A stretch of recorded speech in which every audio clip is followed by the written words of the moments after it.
কোনো রমণীকে দেখি তখন আসলে সে সুন্দর একটি সালোয়ার কামিজ পরে আছে এবং তার দুই কানে দুইটি ঝুমকা, চোখে কাজল দিলে টানা টানা দুইটি চোখে কাজল যখন পরে তখন আসলে রমণীদেরকে আসলে অনেক সুন্দর লাগে। এমন কিছু কাহিনী যেটা কালিম অবশ্য তার প্রশংসা করেছে এবং তাকে কালিম বলতো যে তোমাকে কি ডাকবো, গুলে বলবো না রানা বলবো। ও তখন ভাবতো যে আমার নাম নিয়ে কি আপনি তিরস্কারি করছেন, মজা করছেন। তখন কালিমা হাসে এবং বলে যে না, তোমাকে সবাই যে নামে ডাকে আমি কিন্তু সে নামে ডাকবো না, আমি একটু ব্যতিক্রম ধর্মী তোমাকে ডাকতে চাই, যেটা আসলে তোমার মনে স্মৃতি হয়ে থাকবে।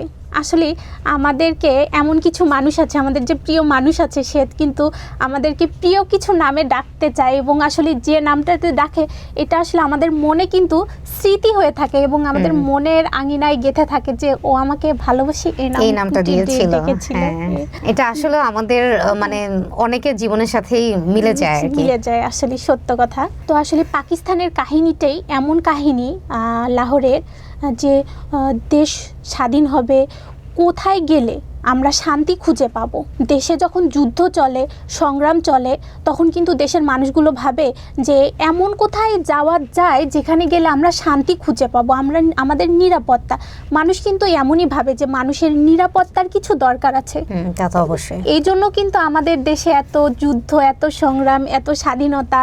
কেন এগুলো হয়, এই বইটি বগি নম্বর 12 যদি আপনি পড়েন তাহলে সত্যিই জানতে পারবেন। এবং আরেকটি কথা বলতে কি, যে প্রতিটি বই কিন্তু আমাদের যে জ্ঞান অর্জন করবে এমন কিছু কথা না। কিছু বই আমাদের আবেগ সৃষ্টি করাবে, কিছু স্মৃতি মনে করিয়ে দিবে। এমন কিছু বই কিন্তু আমাদের হাতে থাকে, আপনি পড়লে অবশ্যই এই বইগুলো পড়লে এমন কিছু অনুভব করতে পারবেন। আর বগি নাম্বার 12 এই বইটার সম্পর্কেও যদি বলি, এটাও মূলত হচ্ছে হার্ড কভারে আছে। বইয়ের পেজ সংখ্যা হচ্ছে, একটু জানাই দাও দর্শকদের উদ্দেশ্যে। এটা হচ্ছে 128টা পেজ। এটা আপনি চাইলে যে কোথাও যাচ্ছেন বাসে বা গাড়িতে, তখন চাইলে ওই জার্নিতেই পড়ে ফেলতে পারবেন। এত সুন্দর একটা ছোট্ট একটা বই, ইয়েলো টোনের হচ্ছে আপনার পেজ, আর লেখাগুলো খুবই স্পষ্ট। আশা করছি এটাও ভালো লাগবে। বুকমার্ক তো থাকছেই সাথে। তো বইগুলো হচ্ছে পেয়ে যাবেন মূলত আমাদের বই আছে পেজেও আপনারা নক করতে পারেন, অথবা হচ্ছে পেজে দেওয়া একটা হোয়াটসঅ্যাপ নাম্বার আছে সেখানেও নক করতে পারেন, অথবা আমাদের ওয়েবসাইট boyache.com, জাস্ট ওয়েবসাইটে গিয়ে লিখলেই হবে boyache.com। আপনারা অসংখ্য বই সেখানে দেখতে পারবেন। শুধুমাত্র এই বইগুলো পারচেস করতে হবে তা কিন্তু না, অনেক বই আছে। যেটা আপনার ভালো লাগে আপনি সেটা নিয়ে আমাদেরকে নক করুন।